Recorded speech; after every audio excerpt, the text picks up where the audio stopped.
in the Arctic Hold it! I'm getting something on the sonar! dwells a legend I'm getting strong readings from the cap rock, sir! waiting for the day What is it?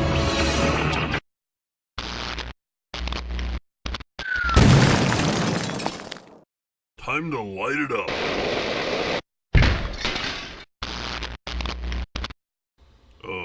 What is... he'll come to town.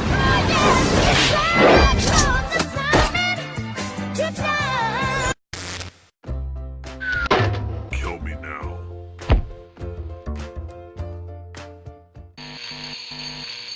Okay, so here we are once again with the Merry Maniacs show here in December of 2018. And we are the Merry Maniacs, and we are going to be reviewing some Maniac Merry films for you this month. Including this one here. Did you understand any of that, Vince? I get it, but I don't know if they do. Right. They need to understand we're doing holiday films for Merry Maniacs. That's what they need to understand.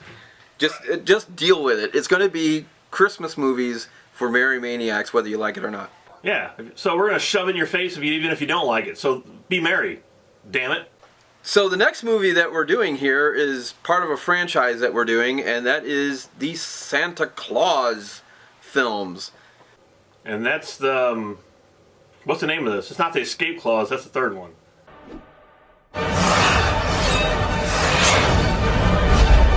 The Santa Claus 2.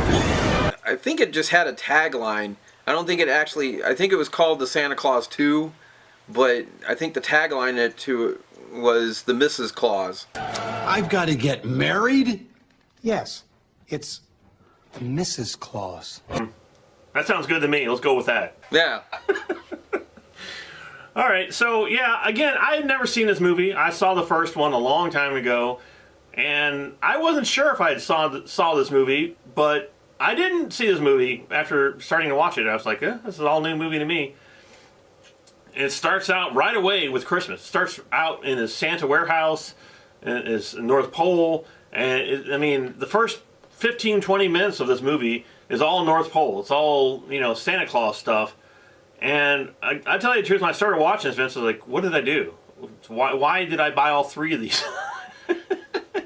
That's my first reaction when I started watching this.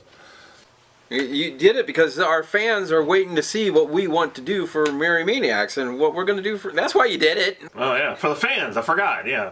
Our fans. We got great Maniac fans here. I love what you guys do, thinking outside the box. Thanks, Santa. You're the man. That's why they gave me the big belly. So this one starts with... Again, I had no idea how they were going to make a sequel to the first one because I thought they told the whole story in the first one. But this one, apparently, that Santa Claus has to hook up. He has to have a wife for some reason, because it's part of the clause. Yes, it's Mrs. Claus. Well, it's part of Santa Claus, too. Santa Claus has a Mrs. Claus. So they have to bring in the Mrs. Claus. And how do we do that? Well, there's a second clause. Yes, it's Mrs. Claus. They obviously didn't know about until this picture. All right, so what he decides to do here, and when it was happening in the movie, I seriously was like, what is going on? Is they decided to make sort of a robot version of Tim Allen to take care of the workshop while he goes back to the real world and tries to hook up with a woman. That's the plot of this movie. Yeah. That's part of the story. Well, the whole thing is he's only got a certain amount of time to be able to get the Mrs. Claus. And for some reason, they never explained to him this in the first film, obviously. So they left that part out. So all this time that he's been Santa Claus, now all of a sudden... I've got to get married? Which they talk like he's been Santa Claus forever. You know, like he's already been Santa Claus forever. Now all of a sudden, he has to have a Mrs. Santa Claus. So he's only got a certain amount of time to do this in. So they build a replica of him to do the Santa Claus work while he goes and tries to find a wife. Don't listen to him! This guy's not Santa! He's a toy!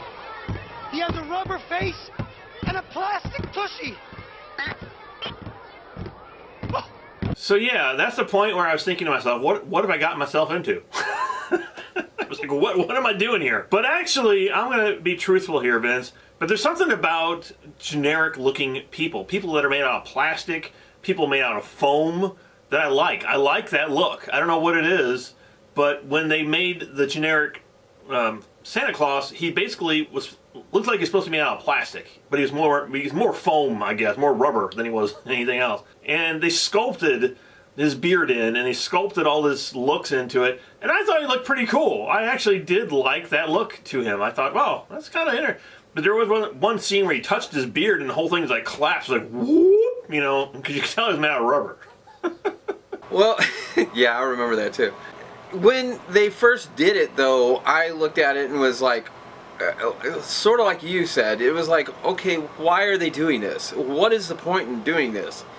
And when I first saw him come out of the machine and he's being this plastic person, and one thing the one elf says is that, well, we need someone to be there to play your part, but he has to look like you. He has to look and act and sound like you. And so you kind of figured, okay, well, they're going to replicate him like a clone. And they don't. They make him into this plastic toy-looking thing. And I'm sitting there thinking, okay, how, with all these 800 elves he's got around him, how would they not know that this is a toy Santa Claus? It didn't make any sense to me. Maybe they need to make toy glasses for all the elves so they can actually see what he looks like. So I don't know if they cast a spell on them or what they were supposed to have done. It was like, can't you tell? Can't you tell that this is a plastic guy? Yeah, apparently not. I guess, I don't know. Yeah, that was weird too. I thought that was kind of a strange occurrence. But, I don't know. It was part of the film. And so, yeah, that was a thing that worried me. It worried me a lot when I saw that. And I was like, oh, this is going to be terrible. This is it. This is going to be bad. I'm going to sit through an hour and a half of this. But once again, they managed, at least I think so, they managed to pull it out. Well, that didn't come out really well. Mary, we're supposed to be Mary here. They didn't pull it out. Yeah, they pulled it out all right. Now they need to put it back in. They managed to pull it off, that's what I'm trying to say.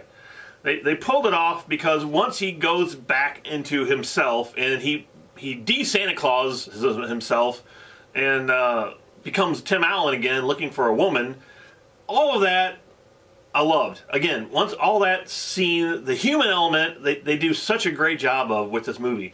It's the Santa Claus stuff in this one that was kind of like, I don't know. But the human element, once he meets the woman that he's meeting, and the stuff that he goes and he does, especially she goes to this PTA meeting or some holiday meeting or something. Love that scene so much. That was one of my favorite scenes in the movie. Oh my God, I love that. Yeah, I like that scene. That was a good scene, and it definitely gave you that human element in that scene, because everybody's just sitting around, everybody's bored, like, oh, we got to do this again, and then Tim Allen does something that's unexpected, so it becomes everybody. And they start pulling it out. Because Tim Allen gets up there and pulls it out. He pulls it all out, yeah. Pulls out stuff that they've never seen or that they always wanted in their childhood, and that was great. That was a great scene. And between him and the teacher, and him trying to tell the teacher who he was, and all of that, or the principal, I absolutely love that stuff. And then getting back to Plastic Santa, when it started, I thought it was terrible. I did. I thought, oh my God. But then what it evolved into, I thought it was pretty cool. I actually liked what it evolved into finally, was that Plastic Santa kind of became like this military leader, and he was running the place like some kind of crazed military leader, and then he made big, gigantic nutcracker robots that looked pretty terrifying. I was up late, couldn't sleep. Milk wouldn't do it. Cocoa was a little sweet, so I decided to make an army of toy soldiers. They don't have a good sense of humor like me. I would do what they ask you. to take over. And I actually really liked that part of the movie too. Yeah, it kind of grew on me as it went along. It didn't, I was like, at first I was like, this is really hokey. And I don't know if I'm really, it was kind of weird because it was like, I wasn't sure if I was really enjoying the film. But once it got into it. Like, man, do I like this? No, I don't know if I don't know. Yeah, it was like, once it got into it though, from the middle to the end of the film, it actually turns out pretty good. I actually didn't mind it as much. And I will say this, with our first review, with the first Santa Claus film, the one thing that we could not stand was all the CGI and all the makeup, or not the makeup effects, but all the special effects in the film was terrible with that one. This one, they improved on them a little bit, and actually they didn't have as much CGI in this one as they did the first one.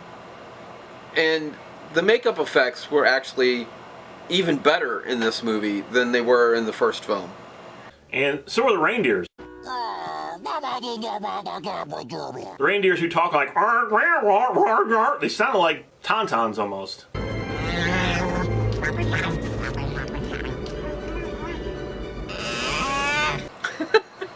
Yeah, they do. I was like, and then they introduced, of course, a new reindeer. Look out!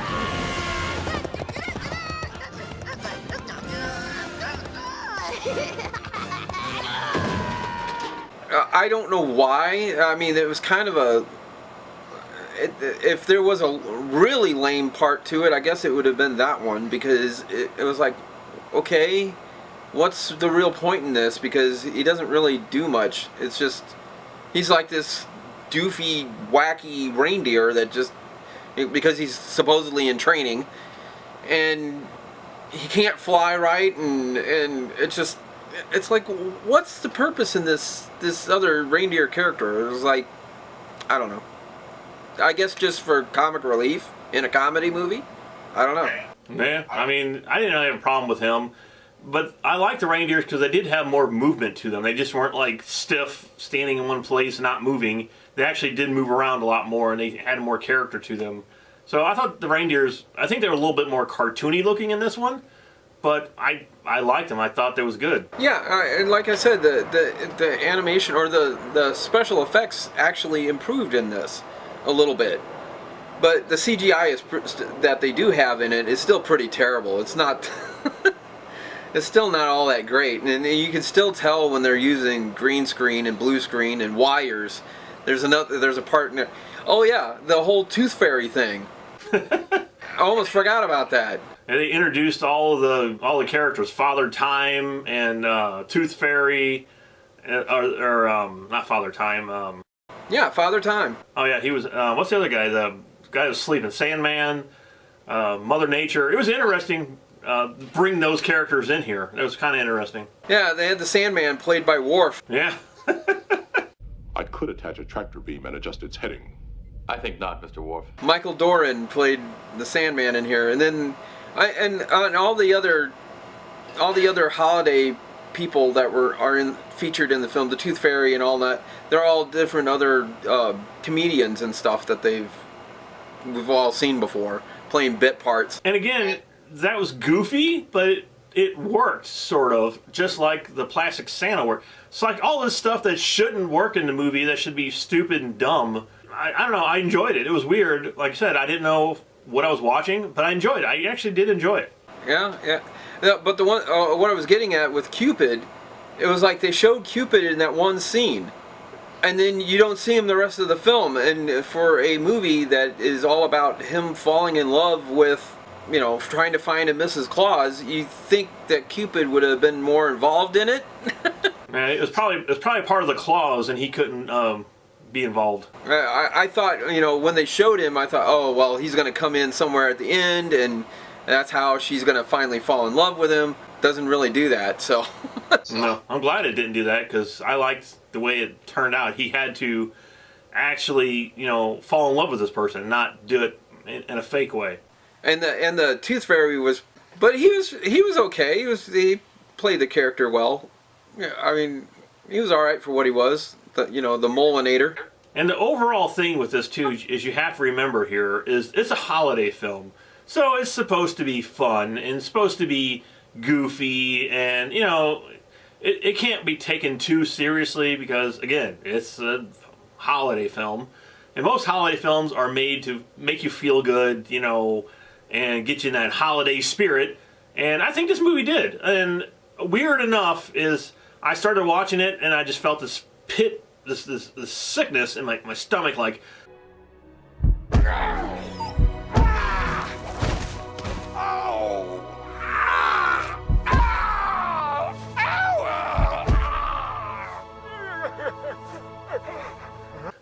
Oh, this is gonna be terrible. I got 2 more to go, or another one.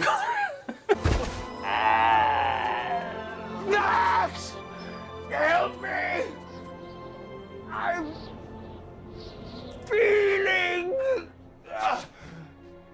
And by the end of this movie, I'm like, man, I really like the Tooth Fairy. I want to see more of the Easter Bunny. You know, I want to see more of this stuff. Where's Plastic Slant? You know.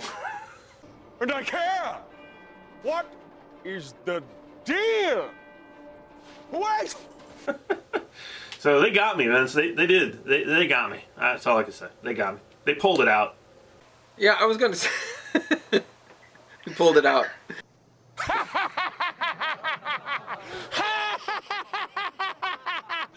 Cheer up, dude. It's Christmas. Yeah, I was going to say that. I'm going to pull this one out and say, you know, it like the first film, it actually wanted me to... It made me want to see the next one. It actually did give me that feeling of, wow, I want to see where they're going to go with this now, you know, and see the next one. And this one surprised me. It really did. I enjoyed this movie. It would be something that I would probably go back to and rewatch, maybe like next December, because I enjoyed it that much. I really did.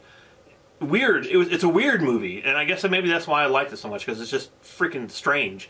But overall, I don't think it was better than the first movie.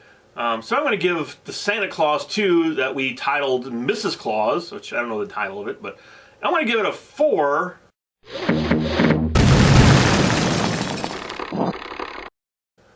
out of 5. But overall, I enjoyed the film. I thought it was fun. I thought it was a fun holiday film, just like the first one, and it was similar to the first one in that way. I think they did an improvement on the effects, and I was really impressed with all the makeup effects that they did. All the costumes and everything were even better in this than they were the first time around. So they made some improvements, and I did enjoy the story and all of that. So overall, I would probably give the Santa Claus 2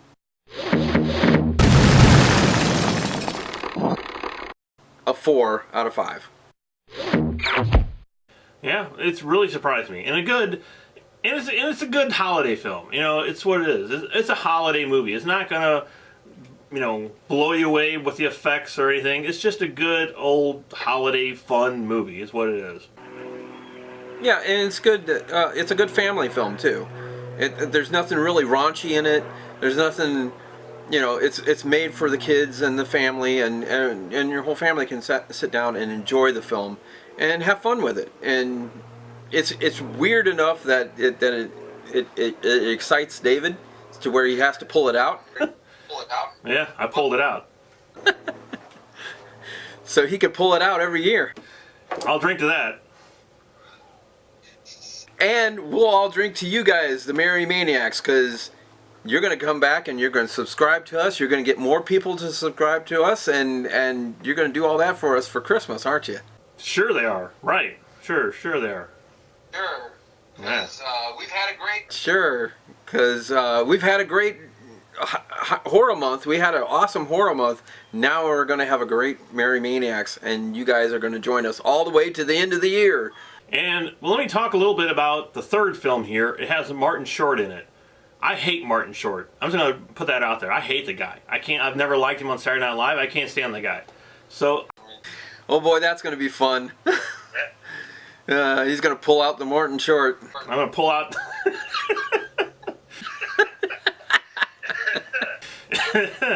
Okay, with that, I think we should leave now, guys. Yeah, I think this is done.